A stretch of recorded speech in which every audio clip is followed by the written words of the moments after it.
പതിവ് വാർത്താ സമ്മേളനത്തിനായി മുഖ്യമന്ത്രി പിണറായി വിജയൻ എത്തിക്കഴിഞ്ഞു. ആരോഗ്യമന്ത്രിയും ചീഫ് സെക്രട്ടറിയും റവന്യൂ മന്ത്രി ചന്ദ്രശേഖരനും ഒപ്പമുണ്ട്. കഴിഞ്ഞ കുറച്ച് ദിവസങ്ങൾ സംസ്ഥാനത്തെ സംബന്ധിച്ചിടത്തോളം ആശ്വാസകരമായ ദിവസങ്ങളായിരുന്നു. നാളെ ദുഃഖവെള്ളിയാഴ്ചയാണ്. യാതനയുടെയും സഹനത്തിൻ്റെയും പ്രതീകമായ യേശുക്രിസ്തുവിൻ്റെ ഓർമ്മ ഉണർത്തുന്ന ദിവസം. രോഗികളെ സുഖപ്പെടുത്താനുള്ളതായിരുന്നുവല്ലോ യേശുക്രിസ്തുവിൻ്റെ പൊതുസമൂഹത്തിലെ ഇടപെടലിലെ നല്ലൊരു ഭാഗവും. രോഗികളെ സുഖപ്പെടുത്തുക എന്ന ക്രിസ്തുവിൻ്റെ സന്ദേശം ഉൾക്കൊണ്ടുകൊണ്ട് കൊറോണ ബാധിതരുടെ സുഖപ്പെടലിനു വേണ്ടി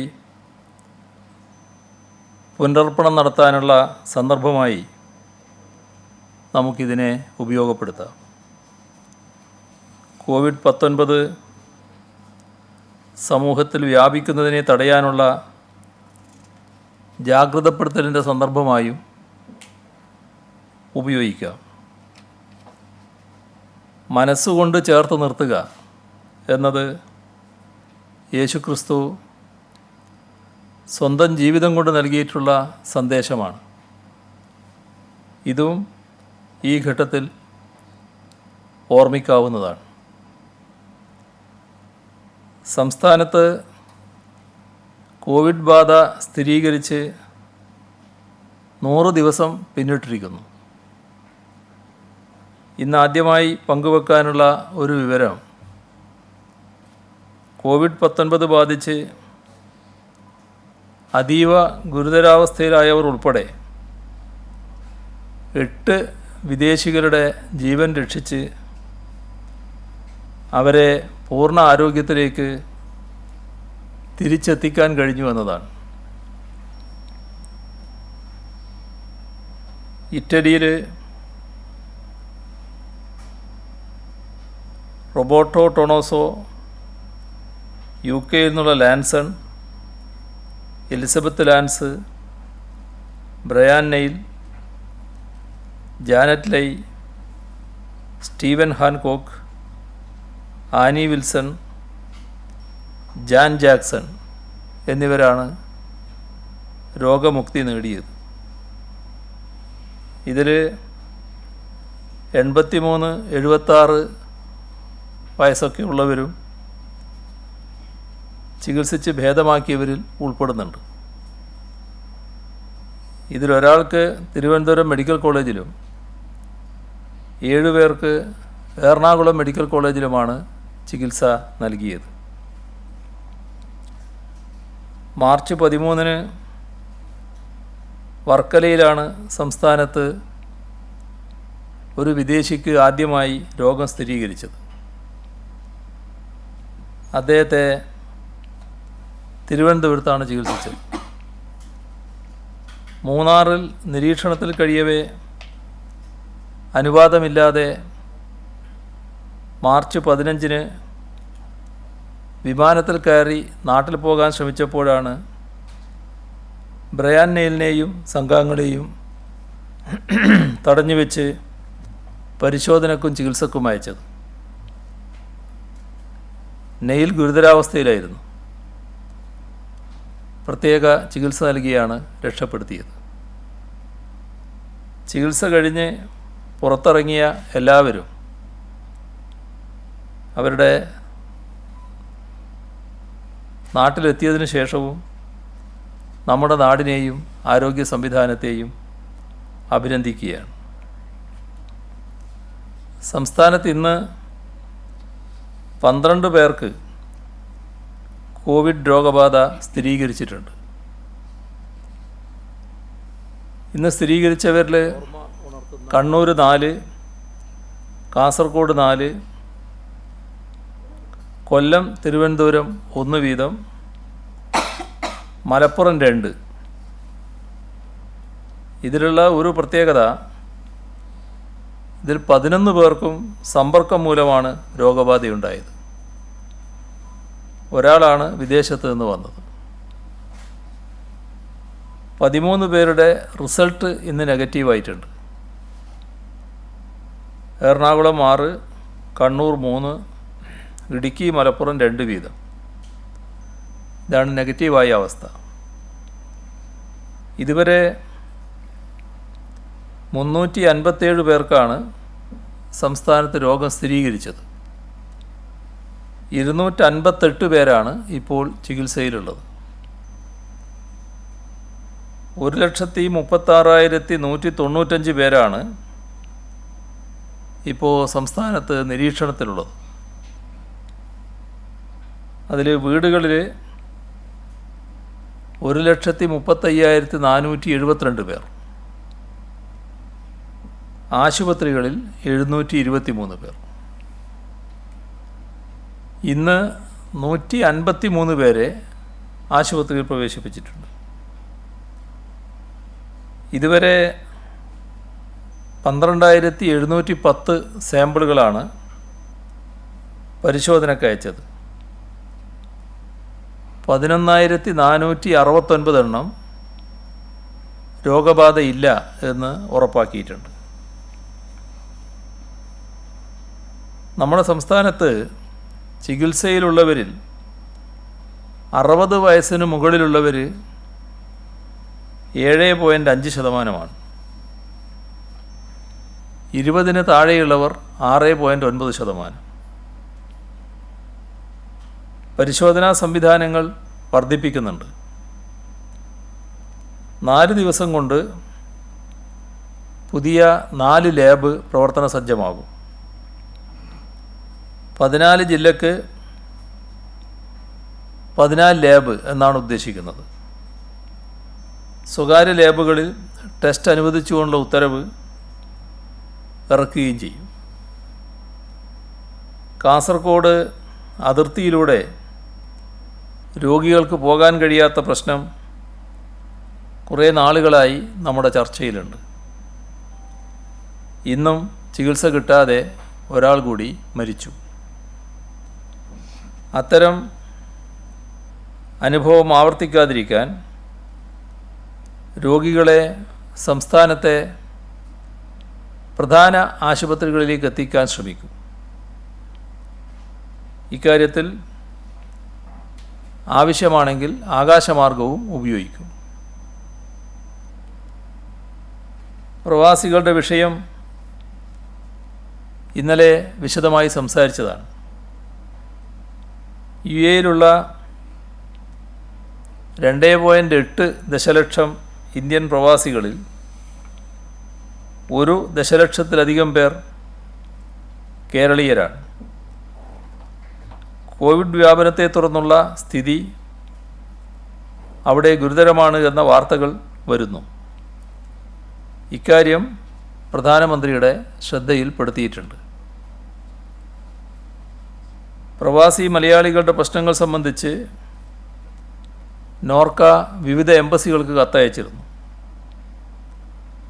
യുഎയിലെ സ്കൂളുകളിലെ ഫീസ് താൽക്കാലികമായി ഒഴിവാക്കണം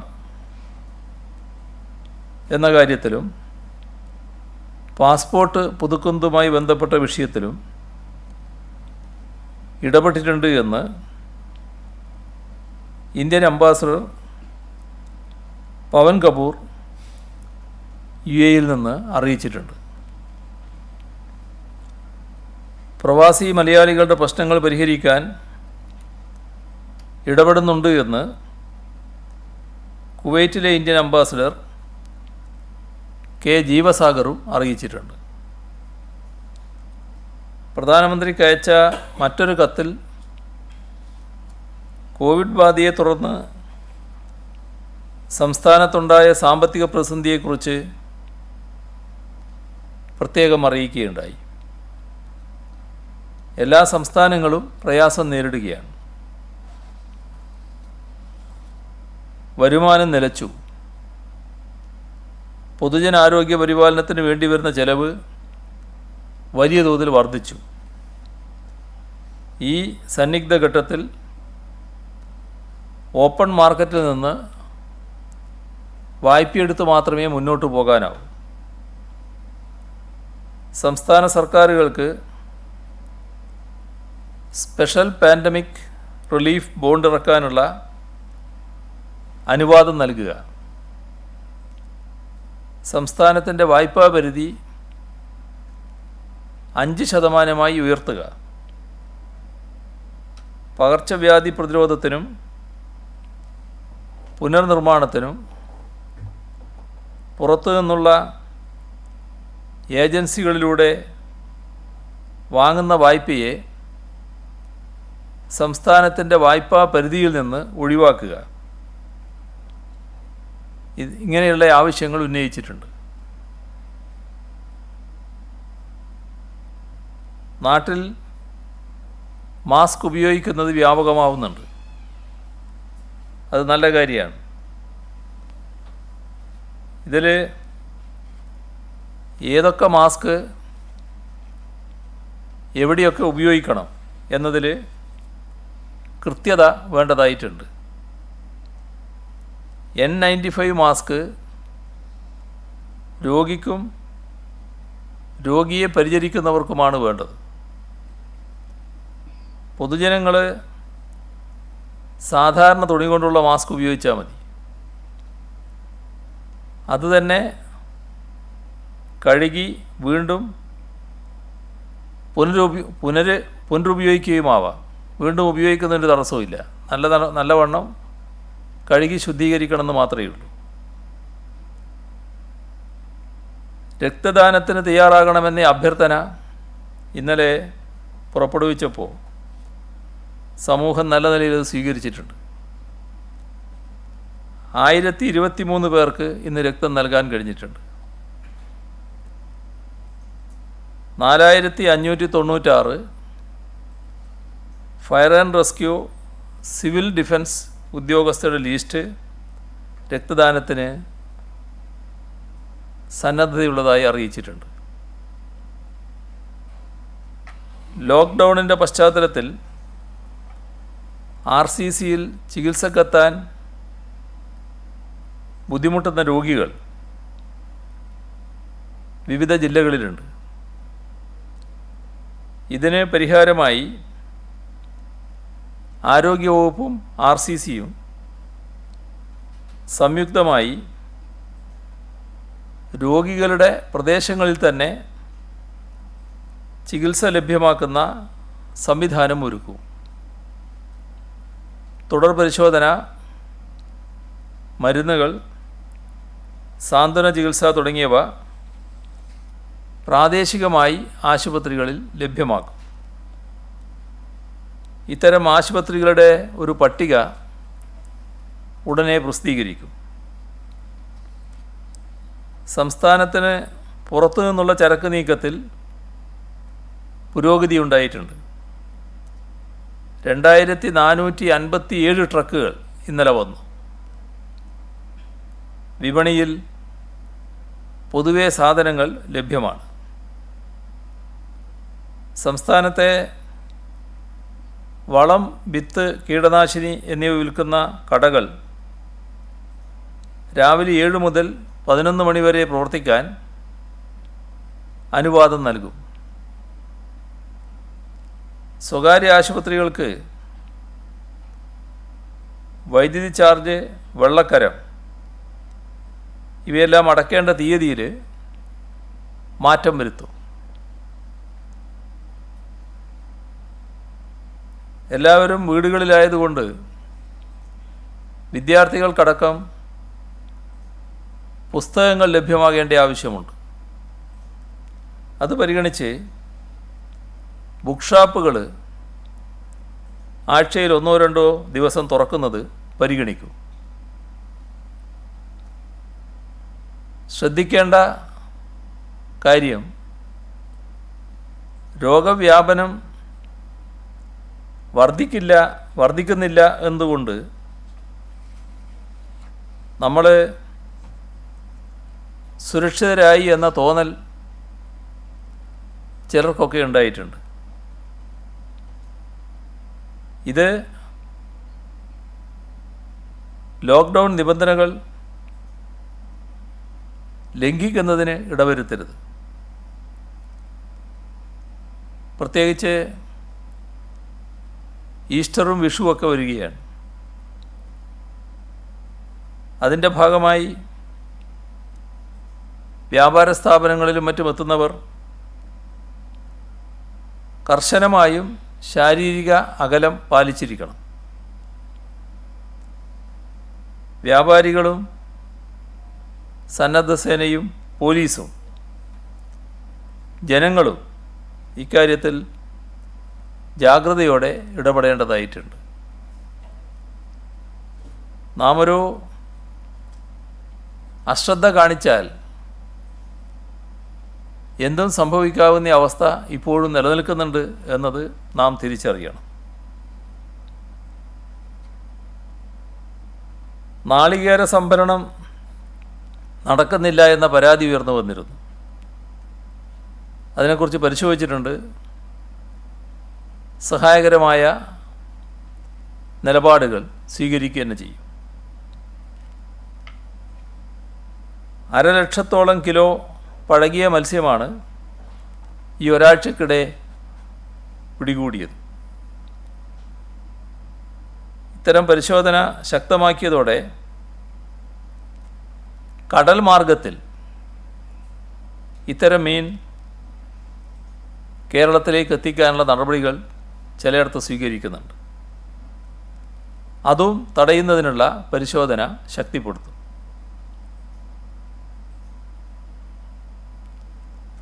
തെരുവിൽ കഴിയുന്നവർക്കായി ആരംഭിച്ച അഭയകേന്ദ്രങ്ങൾ കൊച്ചി നഗരത്തിലുൾപ്പെടെ നിറയുന്ന സ്ഥിതിയുണ്ടായി. ഇത് പരിഹരിക്കാൻ കൂടുതൽ സൗകര്യങ്ങളുണ്ടാക്കും. പത്തനംതിട്ടയിൽ തെരുവിൽ കഴിയുന്നവർക്കുള്ള ഭക്ഷണം മുടങ്ങിയെന്നത് കലക്ടറുടെ ശ്രദ്ധയിൽപ്പെടുത്തി പരിഹരിച്ചിട്ടുണ്ട്.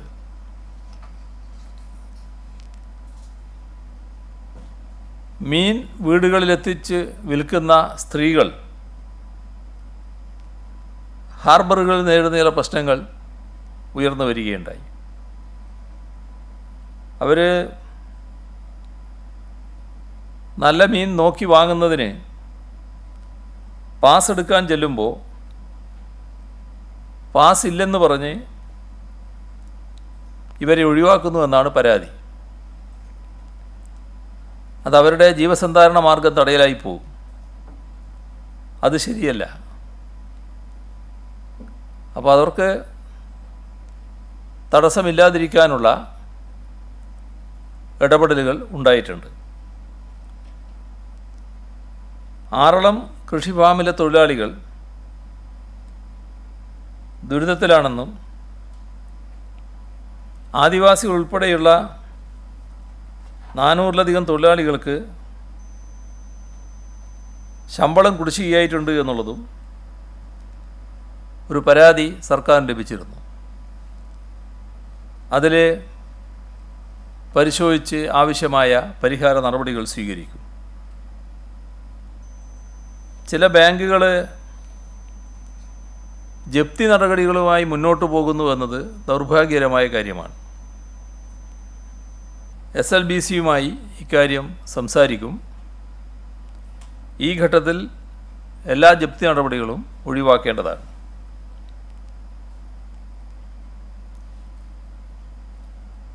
തമിഴ്നാട്ടിൽ നിന്ന് കേരളത്തിലേക്കും തിരിച്ചും അത്യാവശ്യം ചിലർ മരണപ്പെട്ടാൽ മൃതദേഹം കൊണ്ടുപോകുന്നുണ്ട്. അപ്പോൾ അതിൽ അതിർത്തിയിൽ ആംബുലൻസ് മാറേണ്ടി വരുന്നുണ്ട്. അങ്ങനെ മാറുന്നത് ആളൊഴിഞ്ഞ സ്ഥലത്ത് നിന്ന് മാറ്റുന്നതാണ് നല്ലത്. അതിർത്തിയിലുള്ള ചെക്ക് പോസ്റ്റിൻ്റെ സ്ഥലം കുറച്ച് തിരക്കുള്ള സ്ഥലമായിരിക്കും. അത് കുറച്ചപ്പുറം ഇപ്പുറമോ മാറ്റിയിട്ട് നടത്തുന്നതായിരിക്കും നല്ലത്. ഇക്കാര്യത്തിൽ ആർക്കും സംഭവമില്ലാത്ത രീതിയിലുള്ള ക്രമീകരണം ഉണ്ടാക്കും. തിരുവനന്തപുരം ശ്രീചിത്രയിലും മെഡിക്കൽ കോളേജിലും RCCയിലുമൊക്കെ തമിഴ്നാട്ടിൽ നിന്നും രോഗികൾ എത്തുന്നുണ്ട്. ചികിത്സ ആർക്കും നിഷേധിക്കുന്ന സമീപനം കേരളത്തിനില്ല. ആവശ്യമായ ജാഗ്രതയും പരിശോധിച്ചുള്ള ഉറപ്പാക്കലുകളും ഈ കാര്യത്തിലുണ്ടാകും. റബ്ബർ ടാപ്പിംഗ് മഴക്കാലത്ത് നടത്തുന്നതിന് റെയിൻ ഗാർഡിംഗ് ഇപ്പോൾ തന്നെ നടത്താൻ അനുമതി നൽകുകയാണ്. അതേപോലെ തന്നെ നമ്മുടെ സർക്കസ് കലാകാരന്മാർ അവർക്കാവശ്യമായ സഹായം നൽകുകയും ചെയ്യും. നഗരസഭകളിലെ ശുചീകരണ മാലിന്യ സംസ്കരണ പ്രവർത്തനത്തിലേർപ്പെട്ടവർക്ക് ആവശ്യമായ യാത്രാ പാസ് നൽകണം.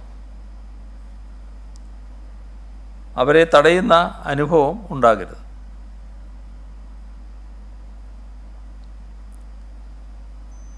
കമ്മ്യൂണിറ്റി കിച്ചണുകളിൽ ഉണ്ടാകുന്ന ജൈവ അജൈവ മാലിന്യങ്ങൾ അവ നീക്കുന്നതിന് താൽക്കാലിക തൊഴിലാളികൾ ആവശ്യമാണെങ്കിൽ തദ്ദേശ സ്വയംഭരണ സ്ഥാപനങ്ങൾക്ക് അത് ഏർപ്പാട് ചെയ്യാവുന്നതാണ്. കോവിഡ് കെയർ സെൻ്ററുകളിലെ മാലിന്യ സംസ്കരണവും മുൻകരുതലോടെ നടപ്പാക്കണം എന്നാണ് കണ്ടിട്ടുള്ളത്. കടകളിലും മറ്റും സിമൻറ്റ് സൂക്ഷിപ്പ്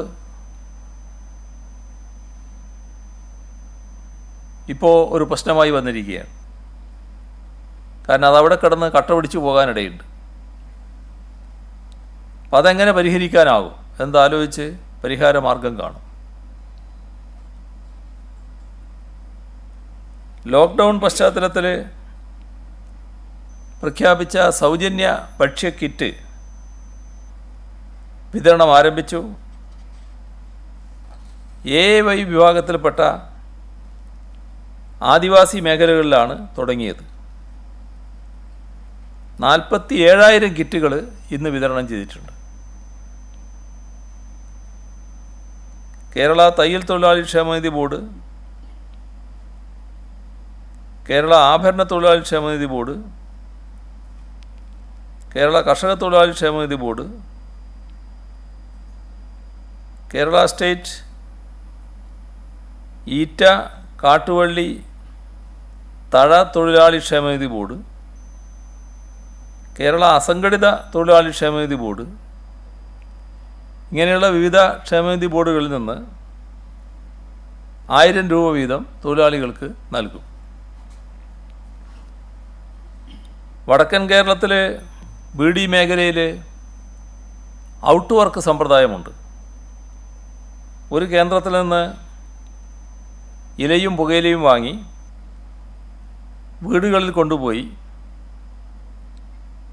ബീഡി തെറുത്ത് തിരികെ എത്തിക്കുകയാണ് ചെയ്യുക. ലോക്ക്ഡൗൺ കാരണം അത് മുടങ്ങി. ആഴ്ചയിൽ 1-2 ദിവസം ഈ വീട്ടിൽ പണിതീർത്ത് കഴിച്ച ബീഡി എത്തിക്കുന്നതിനായി ഈ തരത്തിലുള്ള കേന്ദ്രങ്ങൾ തുറക്കൂ. സാധനങ്ങൾ കൊണ്ടുപോകുന്നതിനും അനുവാദം നൽകും. അതൊരാളെ നിലക്ക് ചെയ്യുന്നതാണ്. മിക്കവാറും സ്ത്രീകളാണ് ഏറ്റവും കൂടുതൽ ആ ജോലിയിൽ ഏർപ്പെട്ടിരിക്കുന്നത്. കയർ തൊഴിലാളി ക്ഷേമനിധി ബോർഡിൽ പെൻഷൻ ലഭിക്കാത്ത 1,30,000 തൊഴിലാളികൾ, 50,000-ഓളം ലോട്ടറി തൊഴിലാളികൾ, ഇവർക്കെല്ലാം 1000 രൂപ വീതം നൽകും. 1.5 ലക്ഷത്തോളം മത്സ്യത്തൊഴിലാളികൾക്ക് 2,000 രൂപ വീതവും നൽകും. നഗരസഭകളിൽ ഒഴിഞ്ഞുകിടന്ന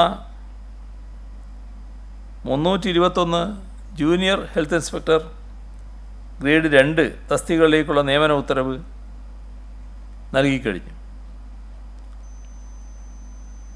1251 കമ്മ്യൂണിറ്റി കിച്ചണുകളിലും 255 കുടുംബശ്രീ ജനകീയ ഹോട്ടലുകളിലുമായി ഇന്നലെ 2,46,000 പേർക്ക് ഭക്ഷണം നൽകിയിട്ടുണ്ട്. ഇതിൽ 2,21,512 എണ്ണം സൗജന്യമായാണ് നൽകിയത്. 2,01,747 ഭക്ഷണപ്പൊതികൾ വീടുകളിലാണ് എത്തിച്ചത്. സംസ്ഥാനത്താകെയുള്ള ശുദ്ധജല വിതരണം കുറ്റമറ്റ രീതിയിലാണ് നടക്കുന്നത്. വാട്ടർ അതോറിറ്റിയുടെ പ്രവർത്തനം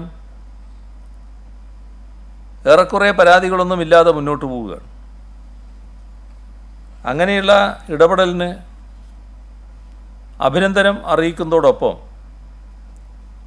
പരാതികൾ പെട്ടെന്ന് തന്നെ പരിഹരിക്കാനുള്ള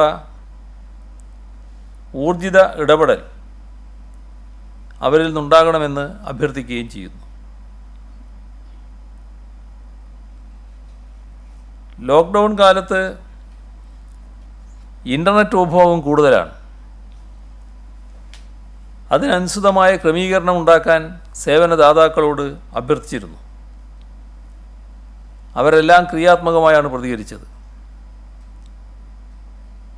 അക്കാര്യത്തിൽ BSNL, ഏഷ്യാനെറ്റ്, വോഡഫോൺ, ഐഡിയ കമ്പനികളെ അഭിനന്ദിക്കട്ടെ. ഇത് സാധ്യമാക്കിയ ടെലികോം ജീവനക്കാരുടെ പ്രവർത്തനവും ശ്ലാഘനീയമാണ്. കോൺഫെഡറേഷൻ ഓഫ് ഇന്ത്യൻ ഇൻഡസ്ട്രീസിൻ്റെ ഭാഗമായ വ്യവസായ പ്രമുഖരുമായി ഇന്ന് വീഡിയോ കോൺഫറൻസ് നടത്തി. അതിൽ വ്യവസായികൾ ഉന്നയിച്ച പ്രധാന വിഷയങ്ങൾ ചൂണ്ടിക്കാട്ടി പ്രധാനമന്ത്രിക്ക് കത്തയച്ചു. ജപ്പാനും അമേരിക്കയും പോലുള്ള രാഷ്ട്രങ്ങൾ കോവിഡ് കാലത്ത് നടപ്പാക്കിയ സാമ്പത്തിക പാക്കേജുകൾ അവർ ചൂണ്ടിക്കാണിക്കുകയുണ്ടായി. ഇന്ത്യൻ വ്യവസായ മേഖലയെ രക്ഷിക്കാനും അത്തരം ഇടപെടലുകൾ ഉണ്ടാകണമെന്നാണ് പ്രധാനമന്ത്രിയോട് അഭ്യർത്ഥിച്ചത്. GST റീഫണ്ട് അതിവേഗം നടത്തണം എന്നതാണ് ഉന്നയിച്ച മറ്റൊരാവശ്യം. റിസർവ് ബാങ്ക് പ്രഖ്യാപിച്ച മൊറട്ടോറിയത്തിൻ്റെ കാലാവധി 3 മാസം എന്നുള്ളത് അപര്യാപ്തമാണെന്നും അത് കൂടുതൽ സമയത്തേക്ക് വേണം എന്നുമുള്ള അഭ്യർത്ഥന നടത്തിയിട്ടുണ്ട്. കോവിഡ് ഭീഷണി വ്യവസായ മേഖലയെ ഗുരുതരമായി ബാധിച്ചിട്ടുണ്ട്. ഇതാണ് വീഡിയോ കോൺഫറൻസിൽ പൊതുവെ ഉയർന്നു വന്ന അഭിപ്രായം. ജീവനക്കാർക്ക് ജോലി നഷ്ടപ്പെടില്ലെന്ന് ഉറപ്പാക്കണം. പൊതു സ്വകാര്യ ഫണ്ട് സംഘടിപ്പിച്ച് നിലവിലുള്ള സ്ഥാപനങ്ങളെ നിലനിർത്താനും പുതിയ നിക്ഷേപം സംസ്ഥാനത്ത് കൊണ്ടുവരാനും എല്ലാവിധ സഹകരണവും ഉണ്ടാകണമെന്ന് അഭ്യർത്ഥിക്കുകയും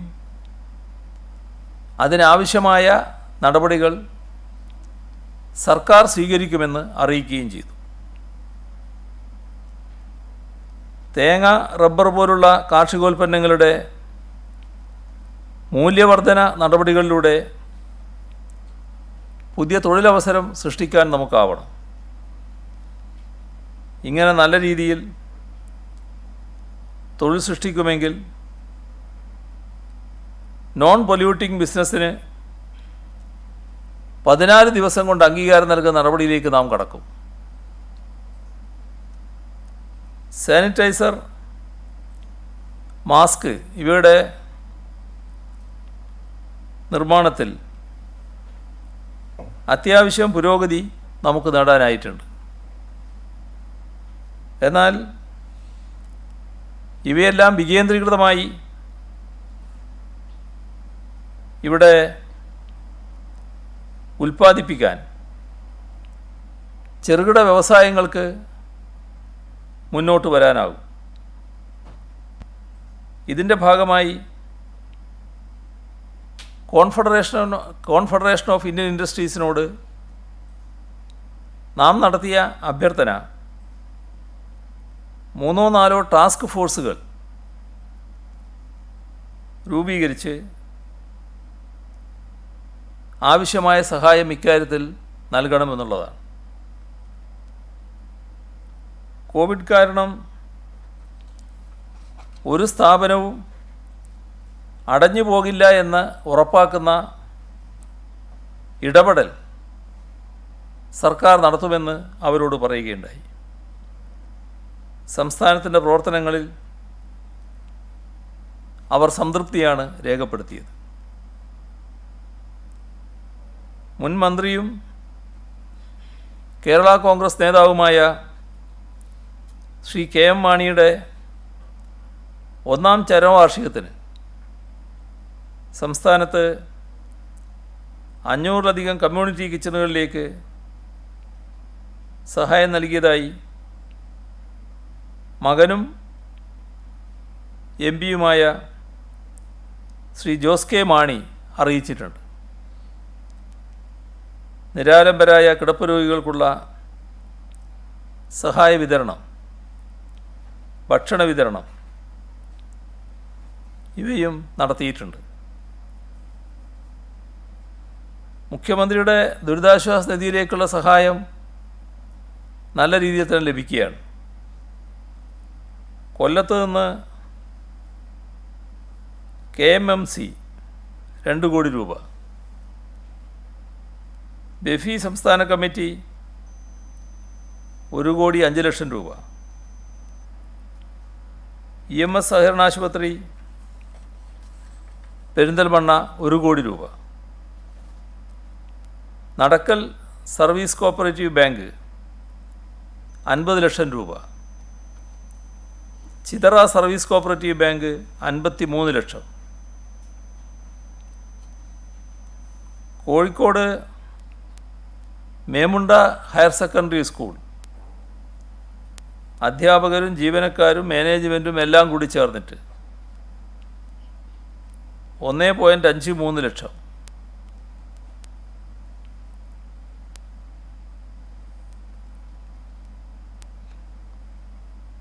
ഇവിടെ Nadakkal service cooperative bank 56 lakh, Chithara service cooperative bank 53 lakh, Kozhikode Memunda higher secondary school അധ്യാപകരും ജീവനക്കാരും മാനേജ്മെൻറ്റും കൂടി 51 ലക്ഷം രൂപ, ഔഷധി 50 ലക്ഷം രൂപ, കോഴിക്കോട് ഒളവണ്ണ ഗ്രാമപഞ്ചായത്ത് 50 ലക്ഷം രൂപ. ഈ തരത്തിലുള്ള സംഭാവനകളാണ് ലഭിച്ചിട്ടുള്ളത്. ഇതാണ് പൊതുവേ ഇന്ന് പറയാനുള്ള കാര്യങ്ങൾ.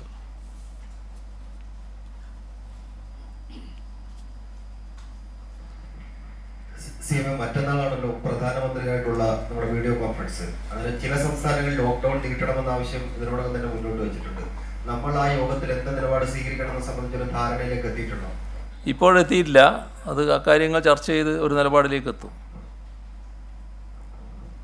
ഈ സംസ്ഥാനത്ത് കോവിഡ് ബാധിതരുടെ എണ്ണവും അതുപോലെ തന്നെ രോഗമുക്തരായവരുടെ എണ്ണവും തമ്മിൽ വരുന്ന ഈ വ്യത്യാസം, അതായത് രോഗമുക്തരായവരുടെ എണ്ണം ഓരോ ദിവസവും ഈ രോഗബാധിതരായവരുടെ എണ്ണത്തെക്കാൾ കൂടി വരുന്നത് സംസ്ഥാനത്തിന് വലിയ തോതിലുള്ള ഒരു ആത്മവിശ്വാസം നൽകുന്നുണ്ടോ?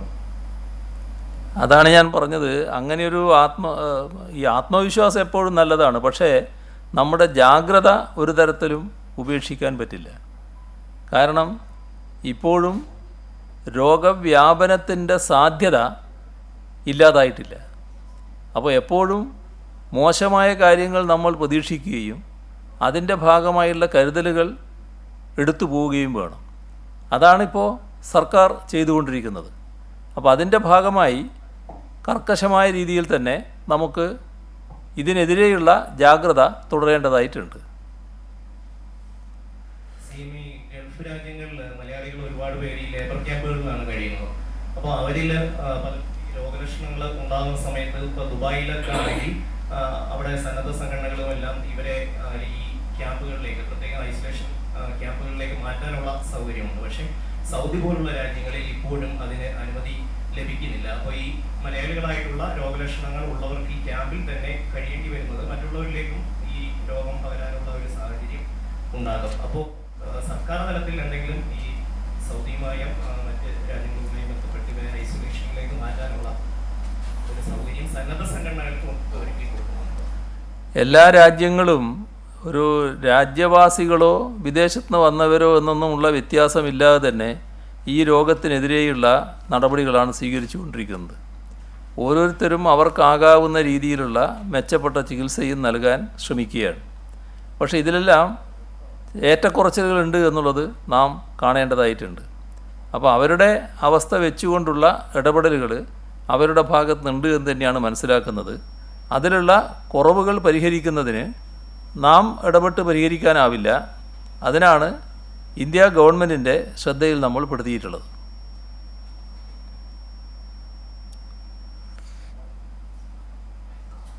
മൈക്ക് ഓണല്ല.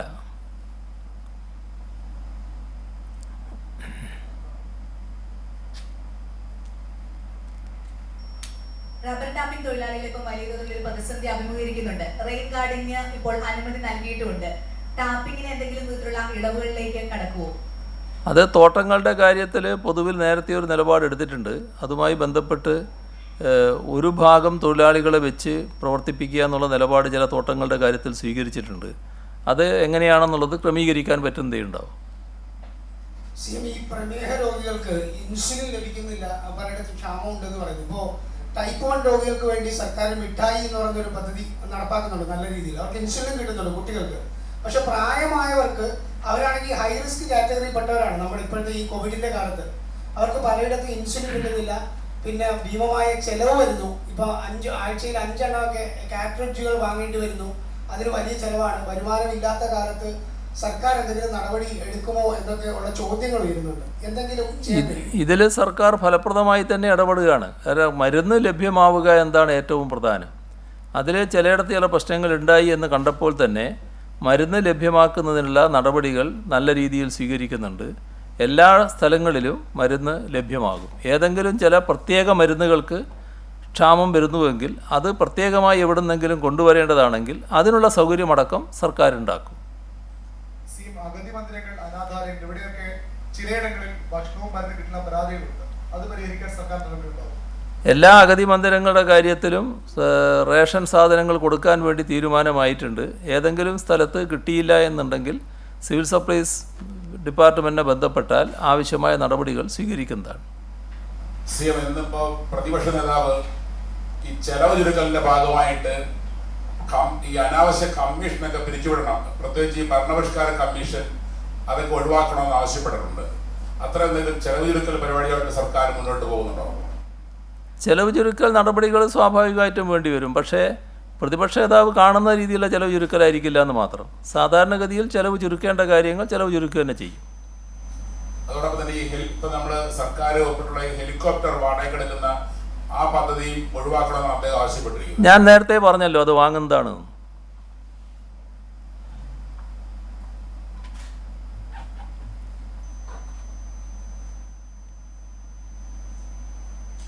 ഈ കുമളിയിൽ ഈ തോട്ടം തൊഴിലാളികൾ അവര് അവിടെ ഓഫീസിൽ വിളിച്ചിട്ട് പറഞ്ഞത് ഈ തോട്ടം അടഞ്ഞു കിടന്ന സമയത്തെ ലോക്ക്ഡൌൺ സമയത്തെ ശമ്പളം അവർക്ക് കിട്ടിയിട്ടില്ല, അത് കിട്ടാൻ എന്തെങ്കിലും മാർഗമുണ്ടോ എന്ന് ചോദിക്കാം. അത് പ്രത്യേക പ്രശ്നമാണ്. പ്രത്യേകമായിട്ട് നമുക്ക് പരിശോധിക്കാം എന്താണെന്നുള്ളത്. ഈ പ്രധാനപ്പെട്ട രാഷ്ട്രങ്ങളിൽപ്പെട്ട ആളുകളുടെ മോചനത്തിനായിട്ടുള്ള നമ്മുടെ ശ്രമങ്ങളുണ്ട്. പക്ഷേ ഹെയ്ത്തി പോലുള്ള ചില ദരിദ്ര രാജ്യങ്ങളിലൊക്കെ പെട്ടിരിക്കുന്ന ആളുകൾ, ഇപ്പോൾ നമ്മൾ കുറേ ശ്രമങ്ങൾ നടത്തിയെങ്കിൽ പോലും ഈ ദരിദ്ര രാജ്യങ്ങളിലൊക്കെ പെട്ടുപോയ ആളുകളെ നമ്മുടെ ഈ ലോക്ക്ഡൗൺ പീരീഡ് കഴിയുമ്പോഴാണെങ്കിലും കൊണ്ടുവരാനുള്ള ഒരു ക്രമീകരണമോ എന്തെങ്കിലും ഒരു സമ്മർദ്ദമോ ചെയ്യുന്നുണ്ടോ? ലോക്ക്ഡൗൺ പീരീഡ് കഴിയുമ്പോൾ മറ്റ് യാത്രകൾക്ക് തടസ്സം വരില്ലല്ലോ, അതിന് മറ്റ് പ്രശ്നങ്ങൾ വരില്ലല്ലോ. ആ ഘട്ടത്തിൽ എന്താണെന്നുള്ളത് നമുക്ക് പ്രത്യേകമായിട്ട് ആലോചിക്കാം. ഹെയ്ത്തിയിൽ നേരത്തെയുള്ള വീഡിയോ കോൺഫറൻസിൽ തന്നെ ഒരാൾ പങ്കെടുത്തിരുന്നു. കാര്യങ്ങളെല്ലാം സംസാരിച്ചിട്ടുണ്ട്. നേരിട്ട് ബന്ധങ്ങൾ ഉള്ളതാണ് ഇപ്പം തന്നെ. ചികിത്സാ യാത്രക്കിടെയുള്ള മരണങ്ങൾ ഒഴിവാക്കാനായി ആകാശമാർഗം വരെ എത്തിക്കുന്ന കാര്യം ആലോചിക്കുന്ന വ്യക്തമാക്കി. ഇത് കാസർഗോഡ് ജില്ലയ്ക്ക് മാത്രമാകുമോ അതോ ഇടുക്കി, വയനാട് തുടങ്ങിയ ജില്ലകളിലും ഈ ഒരു സൗകര്യം ഉണ്ടാകും? കാസർഗോഡ് മാത്രമാണ് ഇപ്പോൾ ഇത്തരം പ്രശ്നങ്ങളുള്ളത്. അത് അവർക്കെന്താണെന്ന് വെച്ചാൽ നേരെ അപ്പുറത്ത് പോയിട്ട്, നേരെ അപ്പുറം എന്ന് പറഞ്ഞാൽ തൊട്ടടുത്ത വില്ലേജ് പോലെയല്ലേ മംഗലാപുരം, അങ്ങനെ അവിടെ പോയിട്ട് ചികിത്സിച്ചിട്ടുള്ള അനുഭവമാണ് അവർക്കുള്ളത്. അതിൻ്റെ ഭാഗമായി അവർ മറ്റ് ചികിത്സ എന്നത് അവരുടെ മനസ്സിലില്ല. നമ്മുടെ സംസ്ഥാനത്തെ മറ്റ് പ്രദേശങ്ങളിൽ പോയി ചികിത്സിക്കുക എന്നുള്ളത് അവരുടെ മനസ്സിലില്ല. അതിന് ആവശ്യമായ നടപടികളൊക്കെ സ്വീകരിക്കും. എല്ലാവരെയും ആകാശമാർഗം കൊണ്ടുപോകേണ്ടി വരില്ല. ഏതെങ്കിലും പ്രധാനപ്പെട്ട കേസുകൾ വന്നു ആകാശമാർഗം കൊണ്ടുപോകേണ്ടതുണ്ടെങ്കിൽ അതിനടക്കം തയ്യാറാകും എന്നാണ് ഞാൻ പറഞ്ഞത്. സൗദി പോലെ ഇടങ്ങളിൽ പോസിറ്റീവ് കേസസിന്റെ എണ്ണം വർദ്ധിക്കുകയാണ്. ഇന്നാണ് അവിടെ ഏറ്റവും കൂടുതൽ കേസ് റിപ്പോർട്ട് ചെയ്തത്, 355. ഈ UAE തുടങ്ങിയ പോലെയുള്ള സന്നദ്ധ സംഘടനകളുമായി ആലോചിച്ച് ഹെൽപ്പ് ഡെസ്കുകൾ അവിടെ തുടങ്ങാൻ ഏതെങ്കിലും തരത്തിൽ പ്ലാൻ ഉണ്ടോ? അവിടുത്തെ ഓരോ രാജ്യത്തിൻ്റെയും നിലപാടുകൾ അനുസരിച്ച് കാര്യങ്ങൾ ചെയ്യാൻ സാധിക്കും. അപ്പോൾ അവിടുത്തെ അധികൃതരുമായി ബന്ധപ്പെട്ട് എങ്ങനെയാണ് പ്രവർത്തിക്കാൻ കഴിയുക എന്നുള്ളത് നമുക്ക് പരിശോധിക്കാം.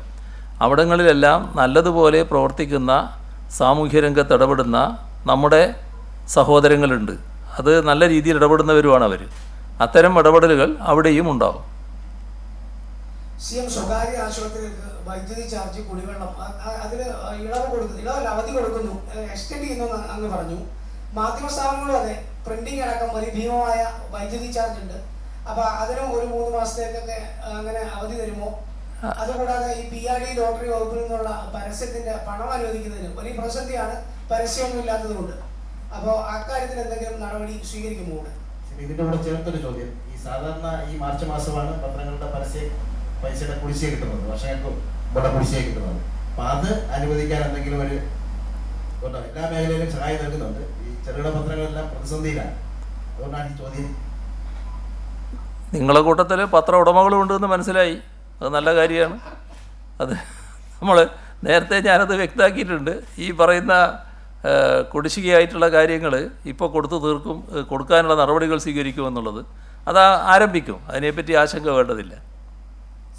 ഈ കൊച്ചിയിലെ ഒരു കോർപ്പറേഷൻ കൗൺസിലർ അവിടെ ഈ സമൂഹ അടുക്കളയ്ക്ക് എന്ന പേരിൽ ഫ്ലാറ്റുകളിൽ നിന്ന് പണപ്പിരിവ് നടത്തുന്നതായിട്ട് ശ്രദ്ധയിൽപ്പെട്ടിട്ടുണ്ടോ? അങ്ങനെ ഒരു നിർദ്ദേശം ഉണ്ടായിരുന്നു. സമൂഹ അടുക്കളക്ക് വേണ്ടി പണപ്പിരിവ് നടത്തുക എന്നുള്ളതൊരു നിർദ്ദേശമായിട്ട് എവിടുന്നും പോയിട്ടില്ല. സാധാരണ നിലക്ക് ചില ആളുകൾ സമൂഹ അടുക്കളക്ക് വേണ്ടി ചില സംഭാവനകൾ ചെയ്യുന്നുണ്ട് എന്നുള്ളത് വസ്തുതയാണ്.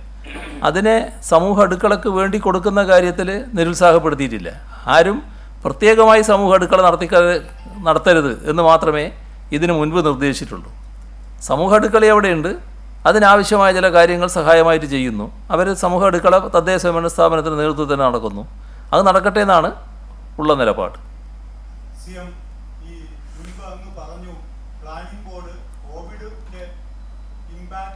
കേരളത്തിന്റെ സാമ്പത്തിക പ്രത്യാഘാതങ്ങളെ കുറിച്ച് പഠനം നടത്തുന്നതാണ്. അതേക്കുറിച്ച് എന്തെങ്കിലും കേരളത്തിന് എന്തുമാത്രം ആഘാതം ഏൽപ്പിച്ചിട്ടുണ്ട് സാമ്പത്തികമായി എന്നുള്ളതിനെ കുറിച്ച് എന്തെങ്കിലും കണക്ക് ശേഖരിച്ചോ? അതേക്കുറിച്ച് എന്തെങ്കിലും പറയാം? അവരതിൻ്റെ പഠനത്തിലാണ്. ഇത് മാത്രമല്ല, അതിന് പുറമേയും പഠനങ്ങൾ നമുക്ക് നടത്തേണ്ടതായിട്ട് വരും. ഏതായാലും അവർ പഠിക്കുന്നുണ്ട്. ആ പഠന റിപ്പോർട്ടൊന്നും ആയിട്ടില്ല, പഠിക്കുന്നുണ്ട്. നിരീക്ഷണത്തിലുള്ളവർക്ക് നമ്മൾ സൗജന്യമായ ഭക്ഷണം കൊടുക്കും എന്നാണ് അറിയിച്ചിരുന്നത്. എന്നാൽ മഞ്ചേരി മെഡിക്കൽ കോളേജിൽ നമ്മൾ ഈ സൗജന്യമായ ഭക്ഷണം കൊടുക്കുന്ന പദ്ധതി നടപ്പാവുന്നില്ല. ചില സന്നദ്ധ സംഘടനകളാണ് അവിടെ ഭക്ഷണം കൊടുക്കുന്നത് എന്ന വാർത്തകൾ, അത് ശ്രദ്ധയിൽപ്പെട്ട ഒരു ഇടപെടൽ ഉണ്ടാവുന്നത്. നിരീക്ഷണത്തിലുള്ള എല്ലാവർക്കും സൗജന്യമായി ഭക്ഷണം കൊടുക്കുമെന്ന് പറഞ്ഞിട്ടില്ല. നിരീക്ഷണത്തിലുള്ളവരിൽ ആവശ്യമുള്ളവർക്ക് ഭക്ഷണം കൊടുക്കേണ്ടതായിട്ടുണ്ട്. മറ്റെല്ലാവർക്കും ഭക്ഷണം വേണ്ടി വരില്ല. കാരണം വീടുകളിലല്ലേ നിരീക്ഷണത്തിൽ പലരും കഴിയുന്നത്. മഞ്ചേരി മെഡിക്കൽ കോളേജിൻ്റെ കാര്യം, മെഡിക്കൽ കോളേജ് എന്ന നിലക്ക് അവിടെ ഭക്ഷണം കൊടുക്കുന്നൊരു സംവിധാനം നിലവിലുണ്ട്. അതിൻ്റെ ഭാഗമായി ഭക്ഷണം കൊടുക്കുന്നതിന് പ്രശ്നമുണ്ടാവില്ല. ചില സന്നദ്ധ സംഘടനകൾ മുൻപേ തന്നെ മെഡിക്കൽ കോളേജുകളിൽ ഭക്ഷണം കൊടുക്കുന്നുണ്ട്. അതിൻ്റെ ഭാഗമായിട്ട് എന്തെങ്കിലും പ്രശ്നം അവിടെ ഉണ്ടോ എന്നറിയില്ല. സാധാരണ നിലക്ക് ഭക്ഷണം കൊടുക്കുന്നതിന് മറ്റു പ്രശ്നങ്ങളൊന്നുമില്ല. പഞ്ചായത്തുകളിൽ കൂടി പോസ്റ്റ് ക്രിയേഷൻ, ഹെൽത്ത് ഇൻസ്പെക്ടർമാരുടെ പോസ്റ്റ് ക്രിയേഷൻ ഉണ്ടാകണമെന്നൊരു ആവശ്യം ഉയർന്നിട്ടുണ്ട്. അതുപോലെ തന്നെ വയനാട് ജില്ലയിലെ റാങ്ക് ലിസ്റ്റ് സംബന്ധിച്ച് ഈ മാസം 6-ന് കഴിയുമെന്നൊരു വന്നിട്ടുണ്ട്, ജൂനിയർ ഹെൽത്ത് ഇൻസ്പെക്ടർമാരുടെ. അപ്പോൾ ഇത് രണ്ടും അങ്ങയുടെ ശ്രദ്ധയിൽപ്പെട്ടിട്ടുണ്ടോ? അതൊക്കെ പ്രത്യേകമായി പരിശോധിക്കേണ്ട കാര്യങ്ങളാണ്. നേരത്തെ മെയിൻ്റനൻസ് നടത്തുന്നവർക്ക് ഇളവ് നൽകിയിരുന്നു. പക്ഷേ ഈ പ്ലംബിംഗ് സാധനങ്ങൾ വിൽക്കുന്ന കടകൾ തുറക്കാൻ കൂടുതൽ അനുമതി നൽകിയാണ് വലിയ ഉപകാരമാണ്. രണ്ടാമത് പ്ലംബിംഗ് സാധനങ്ങൾ വിൽക്കുന്ന കട അതെ, അത്തരം കാര്യങ്ങൾ നമ്മുടെ ജനജീവിതത്തിന് തടസ്സമായി വരുമെന്ന് കാണുമ്പോൾ ഒരു ദിവസം അനുവദിക്കുന്നതിന് പ്രശ്നമുണ്ടാവില്ല. അതുപോലെ ഈ സ്റ്റേജ് കലാകാരന്മാർക്ക് സഹായം നൽകാൻ തീരുമാനിച്ചു. അത് ഒരുപാട് പേർക്ക് അത് സഹായമാണ്. അവരെ പോലെ തന്നെയാണ് ലൈറ്റ് ആൻഡ് സൗണ്ട്സ്, അവർക്കും ഇപ്പോൾ പണിയില്ലായിരിക്കുകയാണ്. അപ്പോൾ അവർക്കും എന്തെങ്കിലും സഹായം നൽകാൻ എല്ലാവരും ഇതിൻ്റെ പരിധിയിൽ പെടും, ആരും ഒഴിഞ്ഞു പോകില്ല. ലൈറ്റ് ആൻഡ് സൗണ്ട്സ് അവരുടെ ഒരു പ്രധാനപ്പെട്ട അവർ പറയുന്ന കാര്യം, ഇപ്പോൾ പ്രളയമായാലും അവരുടെ ലൈറ്റുകൾ ഉപയോഗിക്കും, അവരുടെ മൈക്കുകൾ ഉപയോഗിക്കും. ഇപ്പോഴായാലും ഈ സമയത്തും പോലീസ് അടക്കം ഉപയോഗിക്കുന്നത് അവരുടെ മൈക്കുകളും ഇതൊക്കെയാണ്. പക്ഷെ അവർക്ക് ഒരു സഹായവും സർക്കാർ നൽകുന്നില്ല എന്നാണ് അവരുടെ ഒരു പ്രധാനപ്പെട്ട പരാതി. ആരെയും കൈയൊഴിയാൻ സർക്കാർ ഉദ്ദേശിക്കുന്നില്ല, എല്ലാവരെയും ചേർത്ത് പിടിക്കുക എന്നുള്ളത് തന്നെയാണ് സർക്കാരിൻ്റെ നിലപാട്. രാഷ്ട്രപതിയുടെ ശമ്പളം കുറച്ചു, പ്രധാനമന്ത്രിയുടെ ശമ്പളം കുറച്ചു. അതേ മാതൃകയിൽ മുഖ്യമന്ത്രിയുടെയും മറ്റു മന്ത്രിമാരുടെയും MLA-മാരുടെയും ശമ്പളം കുറയ്ക്കുന്നതിനെ പറ്റി എന്തെങ്കിലും ആലോചിക്കുന്നുണ്ടോ? ഇപ്പം ആലോചിച്ചിട്ടില്ല, പക്ഷേ ഒരു മാസത്തെ ശമ്പളം ഇപ്പം തന്നെ കൊടുത്തു കഴിഞ്ഞല്ലോ ഇവിടെ. അത് നിങ്ങളുടെ ശ്രദ്ധയിലുള്ളതല്ലേ? മൂന്നാറിൽ സമ്പൂർണ്ണ ലോക്ക്ഡൌൺ പോകാനുള്ള സാധ്യത മൂന്നാറിൽ പ്രത്യേകമായ എന്തെങ്കിലും പ്രശ്നങ്ങളുണ്ടോ? എന്താണ് അവിടുത്തെ? അത് ഓരോ സ്ഥലത്തെയും പ്രത്യേകതകൾ വെച്ചുകൊണ്ട് ചില നടപടികൾ നമുക്ക് സ്വീകരിക്കേണ്ടതായിട്ട് വരും. അതിൻ്റെ ഭാഗമായി അവിടെ സ്വീകരിച്ചൊരു നടപടിയായിട്ടേ കാണേണ്ടതായിട്ടുള്ളൂ. കശുവണ്ടി വ്യവസായികൾ കടുത്ത പ്രതിസന്ധി നേരിടുന്നുണ്ട്. മൊറട്ടോറിയം പ്രഖ്യാപിച്ചിട്ടും ഈ ബാങ്കുകൾക്ക് അവർക്ക് അതിൻ്റെ ഒരു ആനുകൂല്യം ലഭിക്കുന്നില്ല എന്നൊരു പരാതിയുണ്ട്. അത് ഈ SLBC ആയിട്ട് സംസാരിക്കുമ്പോൾ കാര്യം കൊണ്ട് ശ്രദ്ധയിൽപ്പെടുത്താം. അവരുടെ പ്രശ്നം നിരന്തരമായിട്ട് ചർച്ച ചെയ്തുകൊണ്ടിരിക്കുന്ന ഒരു കാര്യമാണ്. അതിൽ SLBC സാധാരണ നിലക്ക് അവരെ സംരക്ഷണത്തിനുള്ള നടപടികളൊക്കെ സ്വീകരിക്കുന്നുവെന്ന് പറയാറുണ്ട്. എന്നാൽ കശുവണ്ടി വ്യവസായികൾക്ക് പലതരത്തിലുള്ള പരാതികളും അതുമായി ബന്ധപ്പെട്ട് ഉയരാറുമുണ്ട്. വീണ്ടും കോൺഫറൻസുകൾ നടത്താറുണ്ട്, വീണ്ടും അത് ആവർത്തിക്കുന്ന നിലയാണ് ഉണ്ടായിട്ടുള്ളത്. ഈ പ്രശ്നങ്ങളൊക്കെ വരുന്നതിന് തൊട്ട് മുൻപും അതുമായി ബന്ധപ്പെട്ട് കോൺഫറൻസ് നടത്തിയതായിരുന്നു.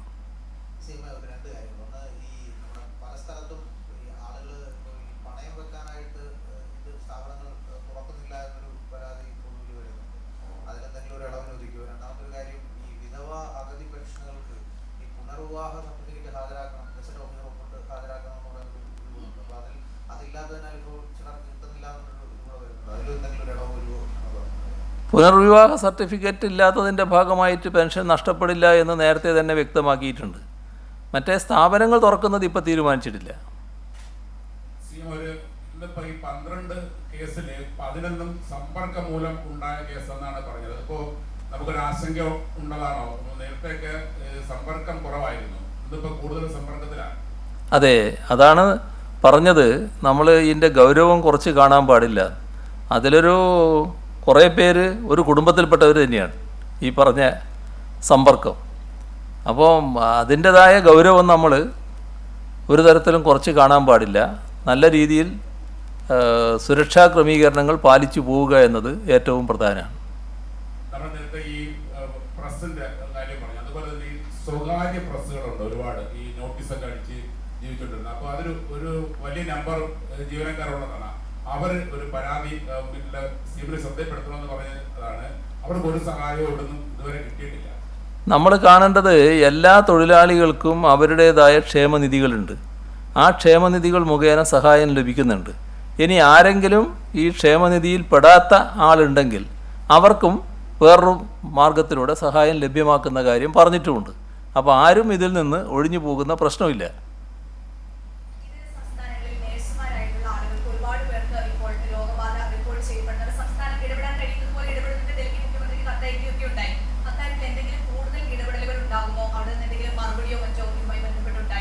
അവരുടനെ തിരിച്ച് ബന്ധപ്പെട്ടിരുന്നു, ആവശ്യമായ എല്ലാ കാര്യങ്ങളും ചെയ്യുന്നുണ്ട് എന്ന് പറഞ്ഞിരുന്നു. ഡൽഹി മുഖ്യമന്ത്രിയും നേരിട്ട് ബന്ധപ്പെട്ട് സംസാരിച്ചിരുന്നു. അതിൽ നല്ല ഫലപ്രദമായി ഇടപെടുന്നു എന്ന് തന്നെ അവർ നമ്മളെ സമാശ്വസിപ്പിച്ചിട്ടുണ്ട്. കിഡ്നി, ഹാർട്ട്, അതുപോലെ തന്നെ ലിവർ, ഇതിന്റെ ട്രാൻസ്പ്ലാന്റേഷൻ കഴിഞ്ഞിട്ടുള്ള സംസ്ഥാന സർക്കാർ ഉദ്യോഗസ്ഥർക്ക് അവരുടെ വീട്ടിലിരുന്നുകൊണ്ട് ജോലി ചെയ്യാനുള്ള സൗകര്യം ലഭ്യമാക്കാൻ കഴിയുമോ? വീട്ടിലിരുന്ന് കുറേ ആളുകൾ ജോലി ചെയ്യുന്നുണ്ട്. ഏതെങ്കിലും ആൾക്ക് പ്രത്യേക പ്രശ്നങ്ങളുണ്ടെങ്കിൽ ബന്ധപ്പെട്ട മേലധികാരികളുമായി ബന്ധപ്പെട്ട് ആ സൗകര്യം ഉപയോഗിക്കാവുന്നതാണ്.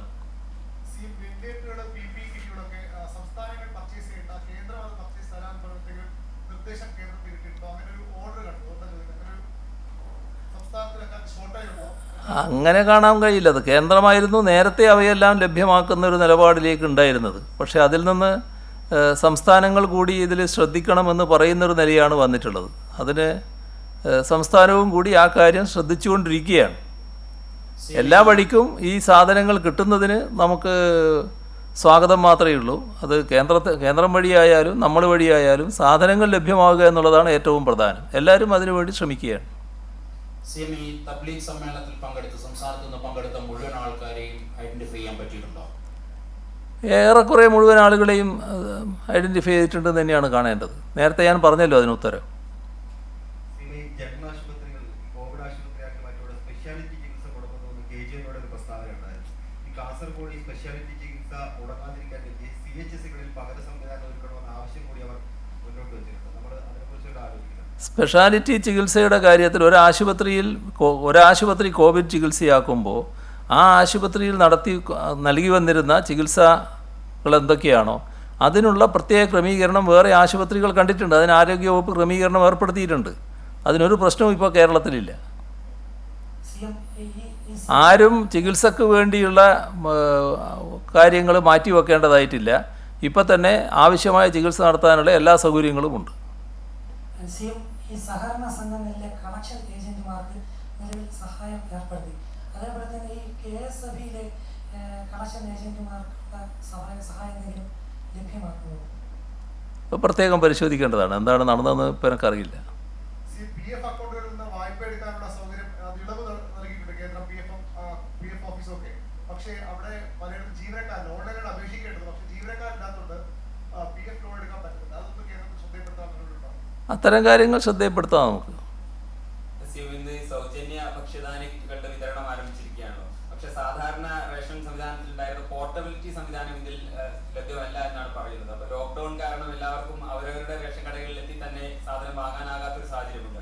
അപ്പോൾ ഇതിലൂടെ പോർട്ടബിലിറ്റി ഏർപ്പെടുത്തുന്നത് പരിഗണിക്കുമോ? ഇപ്പം അത് സ്ഥലത്തുള്ളത് കൊടുത്ത് തീരട്ടെ, എന്നിട്ട് നമുക്ക് നോക്കാം എന്താണെന്നുള്ളത്. CM ഈ പല ഈ ആശുപത്രികളുടെയും നേഴ്സുമാരുടെ ഹോസ്പിറ്റലുകളിലെ അവർക്ക് ഒരുമിച്ച് താമസിക്കുകയും അതുപോലെ തന്നെ അവർക്ക് വേണ്ട ടോയ്ലറ്റ് സൗകര്യമൊക്കെ പൊതുവായിട്ടുള്ളതാണ്. അപ്പോൾ നമ്മുടെ ഈ പ്രോട്ടോകോൾ പ്രകാരം അത്തരത്തിൽ കാരണം ഇവർ ഈ ആശുപത്രികളിൽ നിരന്തരം സമ്പർക്കം പുലർത്തുന്ന ആൾക്കാരുമാണ്. മഞ്ചേരി മെഡിക്കൽ കോളേജിലടക്കം അത്തരം ചില പരാതികൾ അവിടെ നിന്ന് വന്നിട്ടുണ്ട്. അതെന്തെങ്കിലും സർക്കാരിൻ്റെ ശ്രദ്ധയിൽപ്പെട്ടിട്ടുണ്ടോ? അത്തരത്തിലൊരു പരാതി സർക്കാരിൻ്റെ ശ്രദ്ധയിൽപ്പെട്ടിട്ടില്ല. കൈത്തറി തൊഴിലാളികൾക്ക് ഈ സൗജന്യ സ്കൂൾ യൂണിഫോം പദ്ധതി സർക്കാർ നടപ്പാക്കിയത് ഈ വിഷു അവരൊരു പ്രധാനപ്പെട്ട സീസണായിരുന്നു. ഇപ്പോൾ കടുത്ത പ്രതിസന്ധി അതുമായി ബന്ധപ്പെട്ട നടപടികൾ. കൈത്തറി തൊഴിലാളികൾക്കുള്ള സംരക്ഷണ നടപടികൾ സർക്കാർ സ്വീകരിക്കുന്നുണ്ട്. അതിൽ മറ്റു പ്രശ്നങ്ങളൊന്നും വരില്ല. അപ്പോൾ നമുക്ക് അവസാനിപ്പിക്കാം. നാളെ ദുഃഖവെള്ളി ആയതുകൊണ്ട് നാളത്തെ നമ്മുടെ പരിപാടി ഉണ്ടാവില്ല.